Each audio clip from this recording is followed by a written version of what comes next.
நண்பர்கள் அனைவருக்கும் வணக்கம். நம்ம ரீசெண்டாக பார்த்தீங்கன்னா ஒரு வாரத்துக்கு முன்னாடி இந்த மாதிரி பிரஷ் கட்டுற வீடியோ வந்து பதிவு பண்ணியிருந்தோம். இது ஃபுல்லாக பார்த்தீங்கன்னா பெரிய பெரிய செடிகள் எல்லாத்தையும் பார்த்தீங்கன்னா கட் பண்ணுற மாதிரி வீடியோ எடுத்து பதிவு பண்ணியிருந்தோம். இப்போ ஏகப்பட்ட பேர் பார்த்தீங்கன்னாக்கா எனக்கு வேணும் இந்த மாதிரி கமெண்ட்ஸில் பூரா பார்த்தீங்கன்னா டிஸ்ட்ரிக்ட் வைஸ் வந்து போட்டு விட்டுக்கிட்டே இருந்தீங்க. இதெல்லாம் பார்த்தீங்கன்னா நம்ம அவ்வளோ தூரம் வந்து பதில் சொல்ல முடியலை. அதுக்காக பார்த்தீங்கன்னாக்கா தமிழ்நாடு முழுவதும் டிஸ்ட்ரிபியூட் பண்ணுறவங்களுடைய கான்டாக்ட் நம்பர் வந்து பார்த்திங்கன்னா நான் வந்து எடுத்திருந்தேன். அவங்களுடைய கான்டாக்ட் நம்பர் பார்த்திங்கன்னா நான் டிஸ்பிளேயில் வந்து கொடுக்குறேன்.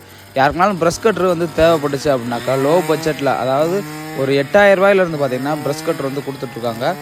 உங்களுக்கு எந்த மாதிரி ப்ரெஷ் கட்டெலாம் வேணுன்றதை பார்த்திங்கன்னா நீங்கள் வந்து கால் பண்ணி ஈஸியாக வந்து கேட்டு தெரிஞ்சுக்கலாம். எல்லா அட்டாச்மெண்ட்டும் பார்த்திங்கன்னா உங்களுக்கு தேவைப்பட்டாக்கா வாங்கிக்கலாம். 5 டீத்து 8 டீத்து அந்த மாதிரி யாருக்குனாலும் தேவைப்படுச்சுனாக்கா கான்டாக்ட் பண்ணி வாங்கிக்கோங்க. ஓகே ஃப்ரெண்ட்ஸ், இந்த வீடியோ பிடிச்சிருந்தாக்க லைக் பண்ணிவிட்டு உங்கள் நண்பருக்கு பார்த்தீங்கன்னா ஷேர் பண்ணி விடுங்க. இதுவரை நம்ம சேனலை ஃபாலோ பண்ணால் பார்த்துட்டு இருந்தீங்கன்னா மறக்காமல் ஃபாலோ